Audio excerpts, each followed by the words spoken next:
News গ্যালারিতে আবার আপনার স্বাগত জানাচ্ছি। আমি কাজী তাপস। বরাবরের মতোই আজও আমাদের সাথে উপস্থিত আছেন বিশিষ্ট ক্রীড়া সাংবাদিক উৎপল শুভ্র। শুভ্রদা,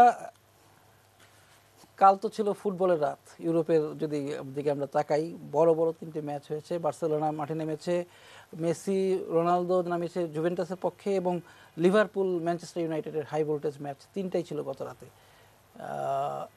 আমাদের ক্রিকেট নিয়ে অনেক কথাই বলার আছে, তবে ফুটবলটা দ্রুত আমরা সেরে নিই। কোনটা দিয়ে শুরু করবো? বার্সেলোনা। কিকে সেতিয়ানের অভিষেক কেমন হলো কোচ হিসেবে? যেটা প্রত্যাশিত ছিল, মানে তাকে যখন বার্সেলোনা নেওয়া হলো, আমরা সেদিন আলোচনা করছিলাম যে বার্সেলোনার জন্য হাসান আপনি অর্ডার দিয়ে তৈরি করলেন একটা কোচ, বার্সেলোনার জন্য একটা কোচ লাগবে। সেটা যে ধরনের কোচ আপনি চাইবেন বার্সেলোনার ফুটবল দর্শনের সঙ্গে মিলে, কিকে সেতিয়ান হচ্ছে সেই ধরনের কোচ। তার ফুটবল দর্শনটা একদম ক্রুইফ যে ঘরানা, যেটা বার্সেলোনা খেলে আসছে, বহুদিন পর বার্সেলোনা খেলা দেখে মনে হলো যে সেই খেলাটা আমরা দেখছি, টিকি টাকার খেলা। যদিও আমি বলবো হ্যাঁ, এক গোলে জিতেছে, সেটা ইন্টারেস্টিং। গোলটা করেছেন মেসি, এই বার্সেলোনার প্রতীক তো মেসি। গোলটা মেসির মাধ্যমে হওয়াতে নতুন যুগের শুরুটাই মনে করি আরও অর্থবহ হয়েছে, মানে কমপ্লিট হয়েছে। কিন্তু কিছু জায়গায় আমার কাছে মনে হয়েছে যে একটু শার্পনেসের একটু অভাব আছে। সেটা ধরেন প্রথম ম্যাচ, এটা কি সুয়ারেজের কারণেই? না, এটা আমি বলবো যে প্রথম ম্যাচ তো এটা ধরেন বার্সেলোনা, যেটা বললাম যে বার্সেলোনা ভালভার্দের অধীনে যেরকম খেলছিল, রেজাল্ট তারা তো লিগের টপে ছিল, চ্যাম্পিয়ন্স লিগে এখনো টিকে আছে। তো লিগের মানে রেজাল্ট তো আমরা খারাপ ছিল না, মূল ছিল যে খেলার ধরনটা, যে বার্সেলোনার খেলা, সেই খেলাটা আমরা দেখতে পাচ্ছিলাম না। সেই ঘরানা আপনি যদি স্ট্যাটসের দিকে যান, মনে হবে সেটা সেই রাইকার্ডের বার্সেলোনা, গার্দিওলার বার্সেলোনা, ক্রুইফের সময় ধরেন আমরা অত বেশি খেলা দেখতে পারিনি। তো যদি আপনি দেখেন পজিশন হলে 83% এবং 1005টা পাস দিয়েছেন, মানে 1005 পাসের সংখ্যা, এবং তার 90% হচ্ছে অ্যাকুরেট পাস। তো এইটা বার্সেলোনার খেলায় কখনো কখনো হয় যে মানে খেলাটাই এরকম যে পাস খেলতে খেলতে আপনি স্লো বিল্ড আপ করে তারপর একসময় গিয়ে উঠবেন। কিন্তু অনেক সময় মনে হয় পাসগুলা যখন 1005টা পাস খেলা হয়, পাঁচের সঙ্গে পাস মিলে যাচ্ছে, মানে 1005, তো তখন আমাদের মনে হয় যে 2-3টা পাস বোধহয় একটু অতিরিক্ত দেওয়া হচ্ছে, না দিলেও হয়, একটু সামনে গেলে হয়। কখনো কখনো একটু ক্লান্তিকর, বিরক্তিকর লাগে। কিন্তু সব পাস মিলে গোল দিতে ভুলে যাওয়ার মতো অবস্থা নিজেরাই খেলে যায়। কারণ বার্সেলোনার ক্ষেত্রে এটা তো হয়, আপনি দেখেন গোল হলো একটা, কিন্তু আমরা কিন্তু বার্সেলোনার ক্ষেত্রে সারা জীবনই পজিশন, পাস, ঠিক আছে, ওদের খেলে একটা থিওরি আছে যে বল যদি আপনার পায়ে থাকে, প্রতিপক্ষ কখনো গোল করতে পারবে না, এটা শিওর। যত বড় স্ট্রাইকারই হোক, প্রতিপক্ষ আপনার পায়ে বল থাকলে সে গোল করতে পারবে। বার্সেলোনার খেলাটা হচ্ছে বল নিজের পায়ে রাখো, তারপরে তো একটা না একটা সিচুয়েশন ক্রিয়েট হবে। সবকিছু মিলে মনে করি ভালো স্টার্ট। যদিও গোলটা হয়েছে কিন্তু আপনার অনেক পরে 76 মিনিটে, তো এটা গোললেস হলে অনেকেই হতাশ হয়ে যাচ্ছিল যে এটাকে আবার গোললেস ড্র হয়ে গেল কিনা। হ্যাঁ, গোললেস ড্র, এই যে গোলটা দেখেন, এবং সেটা আপনার গ্রানাদা আসলে 10 জনের দল হয়ে যাওয়ার 7 মিনিট পরে গোলটা হয়েছে। তো গোলটা না হলে হয়তো তখন আবার এই কথাটা উঠতো, যেহেতু গোলটা হয়েছে, সবকিছু মিলে একটা চমৎকার ব্যাকহিল, হ্যাঁ, সুপার। তো সবকিছু মিলে সেতিয়ান মনে হয় আমার ধারণা ন্যাচারালি 2 গোলে 3 গোলে 4 গোলে 5 গোলে জিতলে আরো ভালো ছিল। তো সেতিয়ান যেটা চেয়েছেন আমার ধারণা দল সেটা বুঝতে পেরেছে, এবং সমর্থকরা আমার ধারণা খুশি। বার্সেলোনার আমরা তো জানি ভিদাল ছাড়া আর কোনো খেলোয়াড়ের খেলা কি আপনার নজরে পড়েছে? একজন বদলি খেলা আমার খুব ভালো লাগলো, কারো সেরকম কোনো না। কালকে তো আসলে বার্সেলোনার মুশকিল হচ্ছে কি, কালকে খেলা তো দুইটা মিলে যে আবার সেই যুগ আসছে, মেসি রোনালদো একই সঙ্গে রোনালদোর কথাই ফিরি, প্রায় একই সময়ে ছিলেন। তো যে কারণে রোনালদো 2 গোল করেছেন, মেসি 1 গোল করেছেন, রোনালদো 2 গোল করেছেন। তো আমার ধারণা মেসির সামনে হচ্ছে 3 গোল করবেন, রোনালদো 4 গোল করবেন। তো এটা তো একসময় নিয়ম ছিল। রোনালদোকে এগিয়ে রাখছেন 1 গোল করে বেশি? না, সেটা ভাই, এই যে আপনি সেই বিপজ্জনক জায়গায় নিয়ে যাচ্ছেন, এটা ঘটনাচক্র আমি বললাম, উল্টাটা হতে পারে। রোনালদোর মধ্যে টানা 8 ম্যাচে গোল হলো, আমি এক জায়গায় দেখলাম 7 ম্যাচ আগে 8 ম্যাচ, মানে 8 ম্যাচে গোল হলো, আর লিগে 16 গোল হয়ে গেছে। মানে 2020 তিনি খুব ভালোভাবে শুরু করলেন, শুরু থেকেই। এটা কি আমরা জুভেন্টাস দেখছি? হ্যাঁ, পারমা এবং সেই জুভেন্টাসের ম্যাচটা আমরা দেখছি। মানে এই দুইটা নাম, এই যে আমরা এই গোল করেছেন, এই আলোচনাটা হবেই, এটা খুব স্বাভাবিক। আমার মনে হয় এর থেকে আমরা লিভারপুলে চলে যাই, কারণ ফুটবল নিয়ে খুব বেশিক্ষণ কথা বেশি বলার জন্য না, কারণ এই ম্যাচগুলো হয়েছে তো অনেক রাতে, যেটা সারাদিন চলে গেছে, পোর্ট এলিজাবেথ টেস্টে এত কিছু ঘটনা ঘটেছে, এটা আপছে হয়ে গেছে স্মৃতি। এবং লিভারপুল তো আসলে খেলাটা শুরু হয়েছে কালকে রাত 10:30টায়, আমরা যখন অনুষ্ঠান শেষে বেরোলাম তার একটু পরে শেষ হলো। তো লিভারপুল একটা বড় বাধা পেরোলো, আমি যেটা বলবো, ধরেন ম্যানচেস্টার ইউনাইটেড বড় বাধা ওই কারণে, এমনিতে তো সবসময় এটা বড় ম্যাচ, তারপরে আপনি যদি দেখেন আগের 21টা ম্যাচে, কালকের ম্যাচের আগে একটা ম্যাচে কিন্তু লিভারপুল ড্র করেছে, সেটা ছিল ম্যানচেস্টার ইউনাইটেডের সাথে, সেটা ওল্ড ট্রাফোর্ডে। তো সেই দলকে হারিয়ে এটা অনেক বড় বাধা বেরোলো। এবং লিভারপুলের ক্ষেত্রে আমি যেটা বলবো, মানে ওই যে মানুষ তো বুঝতে চায় আমার কথা থেকে যে কোন দলের সমর্থক। আমি কিন্তু যে কোনো দলের সমর্থন তো সেভাবে করি না, আগেই বলেছি। আমার ছেলেবেলার প্রিয় দল ছিল জুভেন্টাস, মিশেল প্লাতিনির জন্য। আমি একবার লিখেছিলাম যে আমার প্রিয় দল বার্সেলোনা, রিয়াল মাদ্রিদ দুইটাই। যে পরিমাণ গালি খাইছি এরপরে, মানে মেসি রোনালদো দুজনকেই পছন্দ হতে পারে, এটা তো বাংলাদেশ আসলে ঠিক মেনে নেওয়ার মতো না, সমর্থকদের কারো মেনে নেওয়ার কথা না। কিন্তু লিভারপুল আমি চাই মনে প্রাণে যে চ্যাম্পিয়ন হোক, এটা আমার সাপোর্টার হওয়ার জন্য। আমি এটা তো আমি আপনার পক্ষে আছি। আপনি তো লিভারপুলের সাপোর্টার বলে পক্ষে আছেন, আমি চাই হলো যে ভাই এটা দীর্ঘ অপেক্ষা। মানে এত বড় একটা দল আপনি যদি চিন্তা করেন, সেই 89-90 সিজনে লাস্ট লিগ জিতেছে, মানে হিসাব করলে 30 বছর বোধহয় প্রায়। তো এটা চিন্তা করলে একবার এত কাছে গিয়েও বেশ কয়েকবার পারেনি, তারা চ্যাম্পিয়ন্স লিগ জিতেছে। কিন্তু লিগটা যে কারণে আমি মনে করি এটা একটা রহস্য হয়ে যাচ্ছে, একটা আধুনিক ফুটবলের একটা রহস্য হয়ে যাচ্ছে। এবং এইবার কিন্তু একটু ডিফিকাল্ট হবে। আপনি দেখেন এই জয়ের পরে, মানে ডিফিকাল্ট অন্য দলগুলোর জন্য, আমি লিভারপুলের কথা বলছি, এই জয়ের পর কিন্তু সেকেন্ড যে আছে ম্যানচেস্টার সিটি, তার 16 পয়েন্টের ডিফারেন্স হয়ে গেল। সিটি একটা ম্যাচ বেশি খেলেছে, তো ভার্চুয়ালি এটা আসলে 16 জায়গায় আসলে 19 পয়েন্টের ডিফারেন্স। তো 22 ম্যাচ হয়ে গেছে, এখনো ঠিক আছে, এখনো 16টা ম্যাচ বাকি আছে। লিভারপুলের পক্ষে এখনো এই লিগ হারানো সম্ভব, লিভারপুলের পক্ষে সম্ভব। মানে তাদের অতীত ইতিহাস, এটা যখন সাইকোলজিক্যালি এই জিনিসগুলো কাজ করে, যখন আপনি খুব বাজে অবস্থা থেকে চ্যাম্পিয়ন হবেন, ফিরে আসবেন, তখন হবে কি আপনি খারাপ অবস্থাতে ওই বিশ্বাসটা মনে থাকে যে আমরা তো এর আগে এই করেছি। আর একটা দল যখন এরকম অনেক দিন কোনো কিছু পায় না, মানে পায় না বলতে কোনো কিছু পায় না বলতে তখন চ্যাম্পিয়ন্স লিগের কথা ভুলে যাওয়া হচ্ছে, লিগটা স্পেশালি ইংলিশ প্রিমিয়ার লিগ টাইটেলটা, এটা সাইকোলজিক্যালি একটা হয়তো কাজ করে। কিন্তু আমার মনে করি এবার মনে হয় লিভারপুলের বছর। এবার আর কি তারা কোনোভাবেই জয়ের মুখ থেকে পরাজয় ছিনিয়ে আনতে পারবে না, আশা করা যাচ্ছে। আচ্ছা, যাই হোক, আমরা যেটার কথা বলেছিলাম, পোর্ট এলিজাবেথ টেস্ট শেষ হলো এবং ইংল্যান্ড জিতে নিল। এবং যেটা হচ্ছে যে মানে এই সিরিজটা শুরু হয়েছিল, মনে হচ্ছিল যে দক্ষিণ আফ্রিকার একটা নবজাগরণ শুরু হয়েছে। গ্র্যাম স্মিথ দায়িত্ব নেওয়ার পর জ্যাক কালিস সবাই মিলে যে অবস্থাটা দাঁড়িয়েছিল, সেটা কি পিছু হাঁটা শুরু হলো? এই প্রশ্ন তো উঠে গেছে অলরেডি, যেহেতু পরপর 2টা টেস্ট, ওই জয়ের পরে পরপর 2টা টেস্ট হারলো। এবং যেভাবে হারলো, এখানে ধরেন আজকে ইনিংসে হেরেছে, সেটাও তো আপনার অনেক বড় ব্যবধান হতো। লাস্ট উইকেটে কেশব মহারাজ আর আপনার নতুন যে ছেলেটা, নামটা কি, ডেন প্যাটারসন, ওরা মিলে তো 99 রান না করলে তো এক ইনিংসে 53 অনেক বড় হয়ে পরাজয়টা। এবং আপনি ইংল্যান্ডের দিকে থেকে যদি দেখেন, ইংল্যান্ড 2011-র পরে এই প্রথম ইনিংসে জিতলো দেশের বাইরে। প্লাস দলের মধ্যে আবার অনেক রকম কথাবার্তা হচ্ছে, ধরেন ফাফ ডু প্লেসি, যেটা হয় আপনার যদি ক্যাপ্টেন পারফর্ম না করে দলের ভিতরে খুব প্রবলেম। তো আপনি ফাফ ডু প্লেসি যদি রেকর্ড দেখেন, গত 9 ইনিংসে কোনো 50 নেই, 40ও নেই। আজকে 36 করেছেন তিনি 123 বলে, কিন্তু সেটা দেখেই বোঝা গেছে স্ট্রাগলিং। তো সব কিছু মিলিয়ে শোনা যাচ্ছে যে পরে যে টেস্ট ম্যাচটা হবে জোহানেসবার্গে, সেই টেস্ট ম্যাচটা তার দেশের মাটিতে শেষ টেস্ট হয়ে যেতে পারে। এবং সেই ইঙ্গিত কিন্তু তিনি দিয়েছেন যে সাদা পোশাকে আর কতদিন তিনি থাকবেন। বাউচারকে যখন জিজ্ঞেস করা হয়েছে এই কথা, বাউচার বলেছেন এটা আমরা কার লাস্ট উইকেট দেখছি, লাস্ট উইকেটের ব্যাটিংটা দেখাই কিন্তু সবচেয়ে মজার এখানে। মোটামুটি কেশব মহারাজের সেই মহারাজের মতোই খেলেছেন। এখানে যদি আপনি স্ট্যাটসটা দেখেন, এখানে লাস্ট উইকেটে তারা কোথায় যে কি লিখলাম সব হারিয়ে গেছে, 106 বলে 71 কেশব মহারাজের, 10টা 4, 3টা 6। এবং এক ওভারে আমি পরে আসতে চাচ্ছিলাম একটু, শেষ উইকেটে 99 আসছে আপনার 73 বলে। তো সে একটা ঠিক আছে যে আসলে তখন তো আসলে হারানোর কিছু নেই, চালিয়েছেন তারা, বল ব্যাটে লেগে গেছে, কিন্তু সবসময় তার লাগে না। সবকিছু মিলে ওই অংশটুকুই আসলে এই ম্যাচের খুব এন্টারটেনিং অংশ বলবো আমি। কেশব মহারাজের যেটা বলছেন আপনি 28 রান, ওটাতে একটু পরে আসি। এর আগে আরও ঘটনা আছে এখানে। আপনি অলি পোপের কথা যদি বলেন, আপনি সেঞ্চুরি করেছেন এবং 6 ক্যাচ। আপনি একই টেস্ট ম্যাচে সেঞ্চুরি এবং 6 ক্যাচ যদি উইকেট কিপার ছাড়া চিন্তা করেন, 1 2 3 4 5 6 নম্বর, মাত্র 6 নম্বর ক্রিকেটার ইতিহাসের।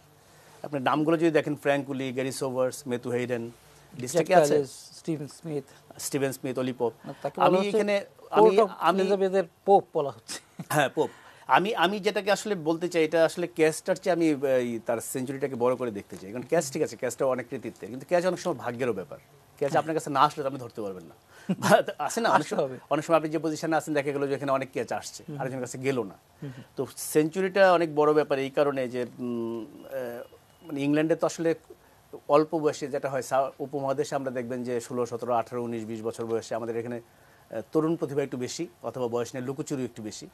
দুইটা মিলিয়ে আমাদের এখানে কম বয়সী খেলোয়াড় দেখলে আমরা কিন্তু খুব বেশি অবাক হই না। ইংল্যান্ডে কিন্তু 20, 22, 23 কিড টিড বলে ওদেরকে বলে যে হিজ এ কিড। তো ওর সেঞ্চুরিটা হচ্ছে 22 বছর 15 দিন বয়সে। তো তার চেয়ে কম বয়সে সেঞ্চুরি করেছে নামগুলো যদি আপনি খালি বলি আমি, Denis Compton, Jack Hearne, Len Hutton, Alastair Cook, David Gower, Tim May, Colin ক্রাউডের। এর মধ্যে জ্যাক হিয়ার্ন বাদে বাকি সবাই কিন্তু ইংলিশ ক্রিকেটে গ্রেট। তো ওই তালিকায় তার নামটা ঢুকলো।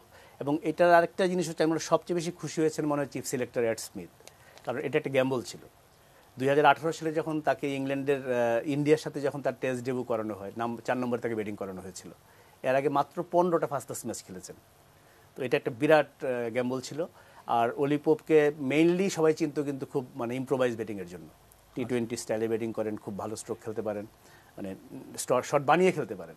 সে টেস্ট ম্যাচে তার সাফল্যটা আমি মনে করি হয় কি সিলেক্টররা যখন এই ধরনের একটা সিলেকশন করেন, আমরা তো ঠিক আছে এটা কেন করলেন এই করলেন অনেক প্রশ্ন করি, কিন্তু তারও তো অনেক কিছু চিন্তা ভাবনা করে করতে হয়। এবং তার অপেক্ষাটাই কিন্তু সবচেয়ে বেশি টেনশনময় হয় যে তার একটা সিলেকশন নর্মাল তো একটা আছে যে আপনি বলেছিলেন ওদিন বাংলাদেশের টিম সিলেকশনের ব্যাপারে যে একটা এক্স ফ্যাক্টর থাকে, যে কার মধ্যে কি সম্ভাবনা দেখে একজন সবসময় যে কাজ করে না, কিন্তু যখন কাজ করে তখন তার চাইতে বেশি খুশি তার কেউ হয়। হ্যাঁ, সেটাই তো আসলে একটা সিলেক্টরকে সাধারণ একটা ক্রীড়ার মধ্যে আলাদা করে দেয়। আমরা তো ধরেন আমরা নিজেদের মতো করে আমরা ক্রিকেটটা বুঝি, সেটা নট নেসেসারি আপনি হয়তো ভালো সিলেক্টর হতে পারেন, এটা আলাদা একটা চোখ লাগে। না হলে তো যেটা হয় যে আপনি তো তাহলেই করলো যে এবারের লিগে বা যে কোনো কম্পিটিশনে যখন টেস্ট ম্যাচ করবেন, ফার্স্ট ক্লাস ম্যাচে সবচেয়ে বেশি রান করেছে যে 6 জন তাদেরকে নিয়ে নিলেন, সবচেয়ে বেশি উইকেট নিয়েছে যে তাদেরকে নিয়ে নিলেন, এইভাবে তো হয় না। তো সেইটা তো সবসময়ই সিলেক্টরদের একটা বাড়তি চোখ থাকে বলে থাকা উচিত, নাহলে তার সিলেক্টরই হওয়া উচিত না। ভালো সিলেক্টর খারাপ সিলেক্টরের আপনার পার্থক্যটা এখানেই যে ভালো সিলেক্টর একটা মানে একটা কিছু দেখতে পাবেন যে জিনিসটা তার কাছে মনে হবে, সবসময় না। আপনার পারফরমেন্সের অবশ্যই কি বলবো যে স্বীকৃতি দিতে হবে।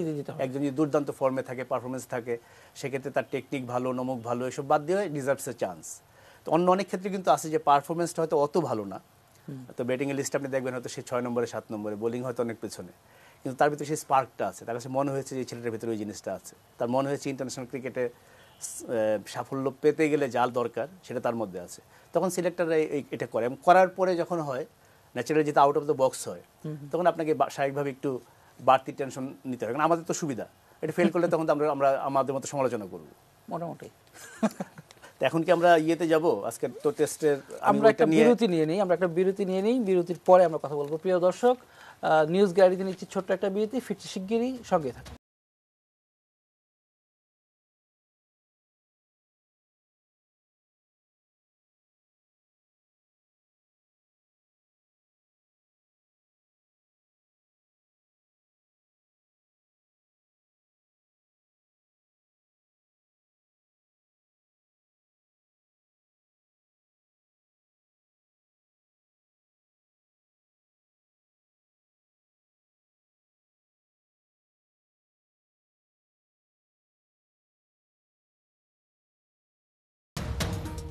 নিউজ গ্যালারিতে আবার আপনাদের স্বাগত জানাচ্ছি, আমি কাজী তাপস। আপনারা জানেন আমাদের সঙ্গে বরাবরের মধ্যে থাকেন বিশিষ্ট ক্রীড়া সাংবাদিক উৎপল শুভ্র। শুভ্রদা, তাহলে পোর্ট এলিজাবেথ টেস্ট থেকে দক্ষিণ আফ্রিকার প্রাপ্তি কি? দক্ষিণ আফ্রিকার প্রাপ্তি যদি আপনি বলেন তাহলে কেশব মহারাজের বিশ্ব রেকর্ড, মানে ব্যক্তিগত প্রাপ্তি এবং খুব টেস্টের সঙ্গে মানানসই প্রাপ্তি না, 1 ওভারে 28 রান, তারপরে রেকর্ড তো রেকর্ডই। এবং আপনি যদি দেখেন যে দুটো নামের সঙ্গে আছে, একটা নাম খুব বড় কিছু না, জর্জ বেইলি, এটা খুব ইন্টারেস্টিং, মাত্র 5টা টেস্ট খেলেছেন অস্ট্রেলিয়ার, মানে এর আগে 28 রান নিয়েছিলেন 1 ওভারে যে দুইজন। এদের সঙ্গে কেশব মহারাজের একটু পার্থক্য আছে, আরেকজনের নাম একটু পরে বলি আমি। তো পার্থক্যটা হলো যে আজকের 28 রান কিন্তু পুরোটাই কেশব মহারাজের ব্যাট থেকে আসেনি। আপনার শেষ বলে 4 রান হয়েছে বাই, মানে 1 ওভারে সর্বোচ্চ রানের রেকর্ডটা হয়েছে।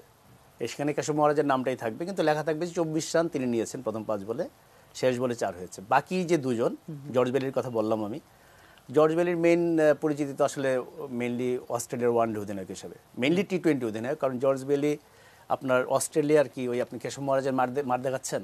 হ্যাঁ, তো অস্ট্রেলিয়ার যদি আপনি দেখেন যে ইতিহাসের যে প্রথম টেস্ট ম্যাচ, সেটাতে যিনি অধিনায়ক ছিলেন ডেভ গ্রেগরি, তো তার তো ন্যাচারালি অধিনায়ক হিসেবে তার অভিষেক, অধিনায়ক হিসেবে টেস্টেও তার অভিষেক, খেলোয়াড় হিসেবে তার অভিষেক।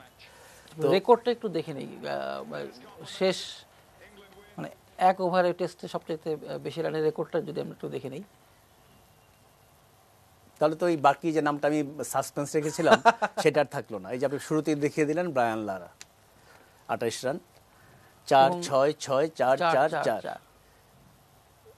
জর্জ বেইলির কথা বলছিলাম, জিমি অ্যান্ডারসনের বলে 13-14 পার 23 সিরিজে 4-6-2-4-6-6। এই যে আজকের কেশব মহারাজের ওই শেষ চারটাতে একটু নোট দেওয়া দরকার ছিল। ওই চারটা কিন্তু বাই, আচ্ছা বাই, বাই মানে রান ঠিক আছে, চারটা আসবে, কিন্তু এটা বাই না দিলে মনে হবে যে তার ব্যাট থেকে এটা এসছে। তো এই তিনটা নিয়ে আমি একটু যদি বলি, জর্জ বেইলি যেটা বলছিলাম, জর্জ বেইলি অস্ট্রেলিয়ার যে ফার্স্ট টেস্ট ম্যাচ, গ্রেগরির কথা বলছিলাম, তিনি ক্যাপ্টেন। তো প্রথম টেস্ট ম্যাচে তো সবারই অভিষেক, 2 দলের 22 জনের অভিষেক। তো তারও অধিনায়ক হিসেবে অভিষেক হওয়া তো সম্ভব না। হ্যাঁ, অভিষেক হওয়া সম্ভব না, এবং অভিষেক ছাড়া কাউকে খেলানো সম্ভব না। তো তার টেস্ট অভিষেক আর অধিনায়ক হিসেবে অভিষেক একই সঙ্গে হয়েছিল। এরপর প্রথম অস্ট্রেলিয়ান ক্রিকেটার জর্জ বেইলি, যার মানে অভিষেক হয়েছিল আপনার অধিনায়ক হিসাবে টি-20-তে অস্ট্রেলিয়া টিমে। এর আগে তিনি কোনদিন খেলেননি, এবং টেস্ট ম্যাচে তাকে মানে ওইভাবে বিবেচনাও করা হয়নি। 5 টেস্ট মাত্র খেলেছেন, এর মধ্যে তিনি একটা রেকর্ড করে ফেলেছেন। সেই রেকর্ডটা ছিল পার্থে, এবং তখন অস্ট্রেলিয়ার ইনিংস ঘোষণা করার তাড়া ছিল। অস্ট্রেলিয়া খুব ভালো অবস্থায় ছিল, ইনিংস ঘোষণা করতে হবে সেকেন্ড ইনিংসে, তখন ইচ্ছামতো চালাতে হবে। তিনি চালিয়েছেন এবং সেটা লেগেও গেছে। এবং এইটাকে একটু আমি এগিয়ে রাখি এই কারণে, দেখেন বোলারটা যদি দেখেন আপনি, জিমি অ্যান্ডারসন, এখানে আপনি এই লিস্টে দেখবেন যে বেশিরভাগ আজকে কি হয়েছে, আজকে কেশব মহারাজ 28 রান 24 নিয়েছেন, যে বাবার বাইরের প্রশ্নটা আসতেছে, সেটা বোলার হলো জো রুট। যদিও জো রুট আজকের সফলতম বোলার, 4 উইকেট নিয়েছেন। পঞ্চম ওভারের স্বপ্ন নিয়ে বোলিং করতে গিয়ে সর্বনষ্ট করেছেন। এর আগে নিজেকে সরে নিলে ভালো করতেন, 5 উইকেট পাওয়ার একটা সুযোগ ছিল তার, এর আগে কখনো টেস্ট ক্যারিয়ারে 2 উইকেটের বেশি পাননি। তো সেটা করতে গিয়ে মাঠটা খেয়েছেন তার শেষ ওভারে। তো এটা দেখেন যদি আপনি, লারারটা হচ্ছে রবিন পিটারসন, বাহাতি স্পিনার সাউথ আফ্রিকার। এইটা আমার মনে আছে, একটা পেনাল্টিমেট ওভার ছিল, মানে দিনের শেষ ওভারের আগের ওভার। এই জন্য জিনিসটা খুব রিমার্কেবল যে ম্যাচটা চলতেছে, এবং দক্ষিণ আফ্রিকার দলে তখন খুব দুর্দান্ত সব ফাস্ট বোলার ছিল। আন্ডারনেল ছিলেন, আপনার শন পলক ছিলেন, মাখায়া অ্যান্টনি ছিলেন, তাদের সঙ্গে মেনলি লারার লড়াইটা হচ্ছিল, এবং ফ্যাসিনেটিং ম্যাচ ছিল। খেলা শেষ ওভার রাগের ওভার, তখন তো ন্যাচারালি কি আশা করা যায়, এই 2টা ওভার, এবং দক্ষিণ লারা তখন অধিনায়ক, এবং দক্ষিণ আফ্রিকা ওয়েস্ট ইন্ডিজের অবস্থা ভালো না, কিন্তু লারা তো লারাই। হঠাৎ করে তিনি আপনি 4-6-6-4-4-4, আমার মনে আছে মানে প্রায় অন্ধকার সময়ে সেই মানে ম্যাচটা টেলিভিশনে দেখেছিলাম। তো এইটা একটা। এর বাইরে যদি আমি বলি, এই যে একটা বড় তালিকা নিয়ে বসছি আমি, যে কমপক্ষে 25 রান হয়েছে জিমি অ্যান্ডারসন। এই কারণে বললাম যে জিমি অ্যান্ডারসনের আগে, জিমি অ্যান্ডারসন হচ্ছেন ফাস্ট বোলার। একটা ফাস্ট বোলারে বলে এক ওভারে সর্বোচ্চ রানের রেকর্ডটা ছিল খুব ইন্টারেস্টিং। এটা এর আগের রেকর্ডটা ছিল আপনার 25 রানের। আচ্ছা, সেটা এই কারণে ইন্টারেস্টিং বলছি, সেই রেকর্ডটা হচ্ছে এমন একজনের যার ব্যাটসম্যান হিসেবে কোনো খ্যাতি নেই। মাঝে মধ্যে রান করতে পারতেন, ব্যাট যদি করতে পারতেন সবাই জানতো, কিন্তু রেকর্ডটা ঠিক তার সঙ্গে যায় না। তার নাম অ্যান্ডি রবার্টস। হ্যাঁ, ওয়েস্ট ইন্ডিজ অ্যান্ডি রবার্টস, এবং তিনি সেটা করেছিলেন বোথামের বলে, West Indies England, port of স্পেনে 80-81 সালে। তা আমি যদি এই লিস্টটা নিয়ে কথা বলতে থাকি তাহলে কিন্তু রাত পার হয়ে যাবে। আমি আর 2টা জিনিস খালি বলবো, যে এই লিস্ট যদি দেখেন আপনি, কমপক্ষে 25 রান নিয়েছে এক ওভারে। লারার নাম আরেকবার আসবে। লারা একবার 26 রান নিয়েছিলেন আপনার দানিশ কানেরিয়ার বলে। এটা বেশি দিন আগের কথা না, 2006 সাল, যে সিরিজে আপনার ইউসুফ ইহানা অনেক রান করে ভিভ রিচার্ডসের এক ক্যালেন্ডারের রেকর্ড ভেঙে দিলেন। তো ওই ম্যাচটার পরে ওই মানে ওই মাঠটা খেলার পরে ছিল 4-0-6-6-6-4। ওইটার পরে কানেরিয়ার রিয়াকশনটা খুব ইন্টারেস্টিং ছিল, ওই যে ম্যালকম ন্যাশের রিয়াকশনের মতো। সোভার্সের 6-6 খাওয়ার পরে আমিও তো ইতিহাসে নাম রেখে রাখলাম। তো কানেরিয়ারটা তো ইতিহাসে নাম হয়নি, বিশ্ব রেকর্ড হয়নি। তিনি বলেছিলেন যে বিশ্বের 1 নম্বর ব্যাটসম্যান, সে তো আমাকে মারবেই। মানে এটা মেনে নিয়েছেন উনি, যে ওটা একটা চ্যালেঞ্জ ছিল, এটা তাকে বল করা খুব ডিফিকাল্ট। তিনি মারবেন আমি জানতাম, মেরেছেন, কি করার আছে। আরেকটা জিনিস, এটা আমি মাঠে বসে দেখেছি, এই জন্য আমি একটু যোগ করতে চাই। এটা হচ্ছে আপনার এই 3টা 28-এর পরে, আজকে তো 3 নম্বর 28 হলো, এরপরে হচ্ছে 27 রান হয়েছিল একবার, সেটা করেছিলেন শহীদ আফ্রিদি। সেটা হরভজন সিংয়ের বলে, ভারত পাকিস্তান ন্যাচারালি বুঝতেই পারছেন। সেটা লাহোরে 2005-06 মৌসুমে। আপনার সেদিন খেয়াল আছে, আমরা দেখাচ্ছিলাম যে সেবাগ আর দ্রাবিড়ের ওপেনিং পার্টনারশিপের রেকর্ড অল্পের জন্য হলো না। ওই ম্যাচটা, ওই টেস্টটাতেই সম্ভবত, ওইখানে ছিল 6-6-6-6, প্রথম 4 বলে আপনার 24 রান হয়ে গিয়েছিল। তখন কিন্তু আমরা ভেবেছি যে লারা বেইলির রেকর্ড শেষ। তখন কিন্তু আসলে বেইলির রেকর্ডটা হয়নি, বেইলির রেকর্ড হচ্ছে 2013-14, লারা রেকর্ড ছিল শুধু। তাহলে লারা রেকর্ড তখন হয়ে যাবে মোটামুটি নিশ্চিত। তো শেষ 2 বলে এটাকে আপনি পুরো লিস্ট দেখাচ্ছেন পুরো নাকি? লিস্টটা তাহলে একটু পুরোটা একটু বড় স্ক্রিনে দেখান, তাহলে কথা বলতে সুবিধা হয়। বড় স্ক্রিনে এত ছোট টাইপ আমি পড়তে পারছি না। বড় স্ক্রিন করা যায় না? হ্যাঁ। এই যে দেখেন আপনি, ওই শহীদ আফ্রিদিটা ছিল প্রথম 4 বলে 6। তো তারপরে হরভজন যেভাবেই হোক শেষ 2 বলে 2 এবং 1 দিতে সমর্থ হন ধারাভাষ্যের ভাষায়, এবং ওভারে 27 রান হয়। এই লিস্টটা যদি আপনি দেখেন, আরেকটা মজার জিনিস আছে, দেখেন এখানে আরেকজনের নাম আছে, তার ব্যাটসম্যান হিসেবে খুব একটা নাম নেই, মিচেল জনসন। দেখেন পল হ্যারিসকে, এটার আপনার রানগুলো এখানে ঢাকা পড়ে গেছে বলে দেখা যাচ্ছে 26 রান, 26 রান নিয়েছিলেন। একটা জিনিস এখানে আপনার দৃষ্টি আকর্ষণ করবো, দেখেন আপনি যদি সালগুলা দেখেন, আপনি বেশিরভাগ দেখবেন আপনি এই একটু আটটু বড় করে দেখেন না? হ্যাঁ, আবার ফুল। আবার একটু ফুল স্ক্রিন দেখাই আমরা। হ্যাঁ হ্যাঁ। তো দেখেন 3, 4, 13, 14, আর্লিয়েস্ট আপনি পাবেন 80, 81, ওই যে এন্ডি রবার্টসেরটা। হ্যাঁ হ্যাঁ। একটাই দেখবেন আপনি যে অনেক আগের 1953-54 সালে। 53-54, হ্যাঁ। তো এইটা একটু রিমার্কেবল এই কারণে, ওই সময় তো আর আসলে মানে এরকম, ওই সময় তো ছক্কা বিগেটাররা ছিলেন, তখন হয়তো ছক্কা হতো, কিন্তু এত আগের রেকর্ড কিন্তু একবারে 25 রান ওই সময়টা একটু অস্বাভাবিক লাগে। এবং ওইখানে আপনি যদি বলের হিসাবটা দেখেন, এটা বার্ট শাটক্লিফ ছিলেন আর বব লেয়ার ছিলেন। সেটা ছিল আপনার 6-6-0, 6-1, 6-0-0, শেষ 2 বলে কোনো রান হয়নি। আচ্ছা। তারপরেও এটাতে আপনার এসেছিল 25 রান, কিন্তু ফাঁকটা হচ্ছে তখন খেলা হতো 8 বলের ওভার ছিল। ও, ওইটা আপনার 8 বলের ওভার, কাজে 6 যে 25 রান হয়েছে ওইটা আসলে 6 বলেই হয়েছে, শেষ 2 বলে কোনো রান হয়নি। কত সালের দিকে? এটা মানে 80s এর দিকে মনে চেঞ্জ হলো। অস্ট্রেলিয়াতে অনেকদিন পর্যন্ত 8 বলে খেলা হতো। আপনি এমন হঠাৎ করে প্রশ্ন করলে আমার মনে থাকে না সবসময়। আচ্ছা, যাই হোক, শুভ্রদা, আমরা তো প্রতিদিনই এই সময় ইতিহাসের পাতা থেকে কিছু দেখতে চাই। আজ কি আছে? এই এক ওভারে যে রানের পেঁচালটা, মানে 4-6 বলতে বলতে আমার নিজেরই মাথা কেমন করছে, আমার মনে হয় দর্শকরাও ঠিকমতো ধরতে পারেননি। ওইখানে একটা যোগ করার আছে আমার, সেটা হচ্ছে একটা যে খুব এই 28 রানের যেটা রেকর্ড, যেটা সেই রেকর্ডটা কিন্তু 2 বছর আগে হতে হয়নি, মানে খুব ভেঙে যাওয়ার খুব ভালো সম্ভাবনা ছিল। শুধু রেকর্ড না, 28-এর চেয়ে 29 হয়ে যাওয়ার কথা ছিল। আপনার মনে আছে কিনা 2017 সালে ইন্ডিয়া শ্রীলঙ্কা খেলায় হার্দিক পান্ডিয়া আপনার প্রথম 5 বলে আবার সেই 4-6 হিসাব বলবো, 4-4, তারপর 3-6, তো আপনার 26 রান হয়ে গেছে। টেনিস মতো মনে হবে, 4-6 4-6। হ্যাঁ, 4-6 4-4 6-6-6। তো শেষ বলে আপনার 3 রান দরকার ছিল রেকর্ডটা ভাঙার জন্য, শেষ বলে কোনো রান নিতে পারেননি তিনি, পুষ্পকুমারের বলে। এটা 2017 বলে আমি বললাম, এটা আমার ধারণা দর্শকদের অনেকের হয়তো মনে আছে, 2 বছর আগের ঘটনা। তো মানে এখন যেগুলো বলবো সেগুলো হয়তো মনে নেই, কারণ এগুলো একটু, এখন আমি প্রথম যেটা বলবো এই দিনের কাহিনী, সেটা আজ থেকে এইদিকে যদি আপনি ধরেন 20, আজ থেকে মাত্র 133 বছর আগের ঘটনা। আচ্ছা। তো আমার ধারণা এটা তখন আপনিও ছিলেন না, আমিও ছিলাম না, দর্শকদেরও কেউ ছিলেন না। এই দিনে বিলি বেটস, ইংল্যান্ডের অফ স্পিনার, তিনি হ্যাট্রিক করেছিলেন। তো হ্যাট্রিক তো অনেকেই হয়েছে, তো আমরা কেন কিছু হ্যাট্রিক নিয়ে আমরা বাড়তি কথা বলি, সেটা কারণ হচ্ছে তিনি ছিলেন প্রথম ইংলিশম্যান, ইংল্যান্ডের প্রথম প্লেয়ার যিনি হ্যাট্রিক করেছেন, এমনি ইতিহাসের দ্বিতীয়। এর আগে অস্ট্রেলিয়ার ফ্রেড স্পফোর্থ করেছিলেন প্রথম হ্যাট্রিকটা। এটা হলো 1887-88 সিজনে মেলবোর্নে। এটা শুধুমাত্র ইংল্যান্ডের প্রথম হ্যাট্রিক ম্যান, এইভাবে যদি আমরা বলি। এটা ছাড়াও এটা বলার একটা কারণ আছে, তার রেকর্ড কিন্তু দুর্দান্ত। 15 টেস্টে 50 উইকেট, 16.42 অ্যাভারেজ, 16.42 অ্যাভারেজ। এতে বোঝা যাচ্ছে যে তার বোলিংটা কী ধরনের বোলার ছিলেন। তারটা স্পেশালি বলার এই কারণে, তার কেরিয়ারটা খুব দুঃখজনক একটা কারণে শেষ হয়ে যায়। তিনি তার 15টা টেস্টে একটা মজা আছে, 15টা টেস্টে তিনি খেলেছেন অস্ট্রেলিয়ার মাটিতে। ইংল্যান্ডের প্লেয়ার দেশের মাটিতে কোনো টেস্ট খেলেননি। এটা আমি ঠিক জানি না কারণটা কি, কেন তাকে হোম সিরিজে পিক করা হয়নি। তো তিনি অস্ট্রেলিয়ার একটা ট্যুরে নেটে বোলিং করছিলেন। তো তখন ওই ব্যাটসম্যান স্ট্রেট ড্রাইভ করেছেন, বল এসে তার মুখে লেগেছে।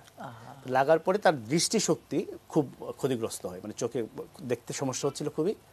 এরপর তার আসলে টেস্ট ক্রিকেট দূরের কথা, ফার্স্ট ক্লাস ক্রিকেটই তার শেষ হয়ে যায়, মানে তার ক্যারিয়ারই শেষ। এবং তিনি এটার জন্য খুব স্বাভাবিক, এটার জন্য এটা হয়তো মেনে নেওয়া অত কঠিন, মেন্টালি এত ডিপ্রেসড হয়ে যান, তিনি সুইসাইডের চেষ্টাও করেন। তো তিনি শেষ পর্যন্ত মানে সুইসাইড করেননি, শেষ পর্যন্ত যখন মারা গেছেন তখন তার বয়স খুব কম, আপনার 45 বছর বয়সে তিনি মারা গেছেন। এই জন্য বিলি বেটসটার হ্যাট্রিকটা তো যেহেতু প্রথম ইংলিশম্যান হিসাবে তো একটা বাড়তি উল্লেখ করার দাবি রাখেই, সঙ্গে এইটার কারণে একটু বাড়তি বলা দরকার। আরেকটা যদি আমি বলি যে এই দিনের বড় ঘটনা, এই দিনে মাইক প্রক্টরের টেস্ট ডেবিউ হয়েছিল। এই যে মাইক প্রক্টর বয়স 73 এখন। আচ্ছা, আর 126 দিন নাকি ছিল, ফ্র্যাকশনটা দেওয়া হয়নি। আচ্ছা, একটু দেখি ক্যারিয়ারটা আবার। তো মাইক প্রক্টরের আমরা যা দেখছি আসলে ধরেন 7 ম্যাচ 7টা টেস্ট ম্যাচ 10 ইনিংস 226 রান 48, এটা মোটেই তার ব্যাটিং প্রতিভার পরিচয় নাই এখানে। বোলিংটা কই, বোলিংটা দেখি। বোলিংটা আছে 7 টেস্টে 41 উইকেট 15.02 এভারেজ। আচ্ছা, এটা তার বোলিং দেখাচ্ছেন। তার কথাটা আমি এই জন্য প্রক্টরের কথাটা বলছি যে এখানে আপনি যা দেখালেন তার যদি ক্যারিয়ার আপনি দেখেন যে 7 টেস্টে 41 উইকেট 15.02, এটা আসলে একটা আক্ষেপের গল্প। কারণ হচ্ছে প্রক্টরের ক্যারিয়ার যখন মাত্র বিকশিত হওয়ার অপেক্ষায়, তখন দক্ষিণ আফ্রিকা আন্তর্জাতিক ক্রিকেট থেকে ব্যান্ড হয়ে যায়। এটা আপনার সেই বেরি রিচার্ডসের গল্প, গ্রায়াম পোলকের গল্প, পিটার পোলকের গল্প, অনেকেরই এই কাহিনী। তো ব্যান্ড হয়ে যাওয়ার পরে উনি আর টেস্ট ক্রিকেট খেলতে পারেননি। কিন্তু এরপর ফার্স্ট ক্লাস ক্রিকেট তার যেসব কীর্তি, সেটা কিন্তু এই যে আফসোসের কারণটা যে প্রক্টর যদি এটাও তার ফার্স্ট ক্লাস ক্রিকেটের একটা অংশ দেখতে পাচ্ছি। প্রক্টর যদি তার ক্যারিয়ারটা এইভাবে অকালে শেষ না হয়ে যেত আন্তর্জাতিক ক্রিকেটটা, আমরা যেটা ধরেন আমরা 4 জন অলরাউন্ডারের নাম এক নিঃশ্বাসে উচ্চারণ করি 80s-এ, Imran Khan, Richard Hadlee, Ian Botham, Kapil Dev. তো মাইক প্রক্টর কিন্তু তাদের সমান তালে পারফরমেন্স করেছেন ফার্স্ট ক্লাস ক্রিকেটে, কিন্তু টেস্ট ক্রিকেট যেহেতু খেলতে পারেননি। উনি টেস্ট ক্রিকেটে থাকলে তখন বোঝা যেত। আমরা এর আগে ধরেন গ্যারি সোবার্স, আমরা যদি সর্বকালের সেরা 5 জন অলরাউন্ডার বলি, এরপরে ধরেন আপনার এখন আপনি কেউ স্টোকস হয়তো বলবেন, স্টোকসের সম্ভাবনা আছে কিনা। মাঝখানে ধরেন ফ্লিনটপ ছিল, ফ্লিনটপ কিছুদিন ওই পর্যায়ে যেতে পারেনি। জ্যাক কেলিস, আপনি স্ট্যাটিস্টিক্স যদি বলেন, জ্যাক কেলিসকে আপনাকে ওই কাতারে রাখতে হবে, কিন্তু মাইক প্রক্টর এখন আমরা সেই ম্যাচ রেফারি সেই হিসেবে তাকে চিনেন। এবং তার যদি আপনি রেকর্ড দেখেন শুধুমাত্র ফার্স্ট ক্লাস ক্রিকেটে, এবং গ্লোস্টারশায়ারে কি করবেন, যখন সাউথ আফ্রিকার যারা ওই সময় আর ইন্টারন্যাশনাল ক্রিকেট খেলতে পারবেন না তা নিশ্চিত হয়ে গেল, তারা তাদের মনের দুঃখ চেপে রেখে তারা ইংল্যান্ডে মেইনলি কাউন্টি ক্রিকেট খেলেছেন। বেরি রিচার্ডস খেলেছেন। মাইক প্রক্টর গ্লোস্টারশায়ারের একদম ঘরের ছেলে হয়ে গিয়েছিলেন। সেখানে তিনি একই ম্যাচে সেঞ্চুরি এবং হ্যাট্রিক করেছেন 2 বার, যেটা অবশ্য আমাদের এইখানে এই প্রসঙ্গে একটা গর্ব করতে পারি আমরা, যেটা টেস্ট ম্যাচে মাত্র একবার হয়েছে, সেটা বাংলাদেশের সোহাগ গাজী। টেস্ট ম্যাচে কিন্তু আর কারো হ্যাট্রিক আর সেঞ্চুরি নেই। এবং মাইক প্রক্টরের আপনার টানা ইনিংস যদি বলি, টেস্টে টানা ইনিংসে যে সেঞ্চুরি রেকর্ড, টানা 6 ইনিংসে আপনার সেঞ্চুরি আছে, এবং সেটা রেকর্ডটা আছে শুধুমাত্র সিবি ফ্রাই। ওই জন্য বললাম যে আপনার এখানে টেস্টে যে আমরা ব্যাটিংটা দেখলাম, সেটা খুব 7 টেস্টে 48, সর্বোচ্চ 48, হ্যাঁ, এটা তার ব্যাটিং মানে সামর্থ্যের একদমই প্রতিফলক না। ওই আপনার এটা আছে শুধু সিবি ফ্রাই আর ডন ব্রেডম্যানের। প্রক্টর হচ্ছে ওই 3 জনের মধ্যে একজন। তো এইটা টেস্ট ক্রিকেটের বলেন, ইন্টারন্যাশনাল মেনলি টেস্ট ক্রিকেটে, কারণ আপনি যখন সাউথ আফ্রিকা ব্যান্ড হলো তারপরে তো ওয়ানডে ক্রিকেটের আবির্ভাব। খুব স্বাভাবিকভাবেই দক্ষিণ আফ্রিকা যদি থাকতো ইন্টারন্যাশনাল ক্রিকেটে, তারা ওয়ানডেও খেলতেন। এবং প্রক্টরের মতো অলরাউন্ডার আমার ধারণা ওয়ানডেতেও একটা অসাধারণ ব্যাপার হতেন। সব কিছু মিলে এটা বিরাট একটা আফসোসের ব্যাপার। প্রক্টরের পরে যেটা আপনি বললেন, প্রক্টর যেটা পরে আমরা চিনেছি, দক্ষিণ আফ্রিকা যখন আবার ইন্টারন্যাশনাল ক্রিকেটে ফিরে এলো, তখন প্রথম কোচ ছিলেন মাইক প্রক্টর, তারপরে ম্যাচ রেফারি হয়েছেন। এটাই তো এখন মানে সবাই দেখে যে ম্যাচ রেফারি মাইক প্রক্টর। না, সেটা অনেকদিন না, 2007-08 পরে বোধহয় তিনি আর ম্যাচ রেফারিং করেন নাই। কিন্তু যেটা পরে নামটা মানুষের মনের মধ্যে, যেহেতু আপনি বিভিন্ন সময় এসেছেন ইয়েতে, কিন্তু probably one of the greatest allrounder cricket had ever seen. কিন্তু যেহেতু আপনার ইন্টারন্যাশনাল ক্রিকেটে সেটা ছাপ নেই, আপনি ওই সবসময় এই টিকা যোগ করতে হবে, আক্ষেপ যোগ করতে হবে।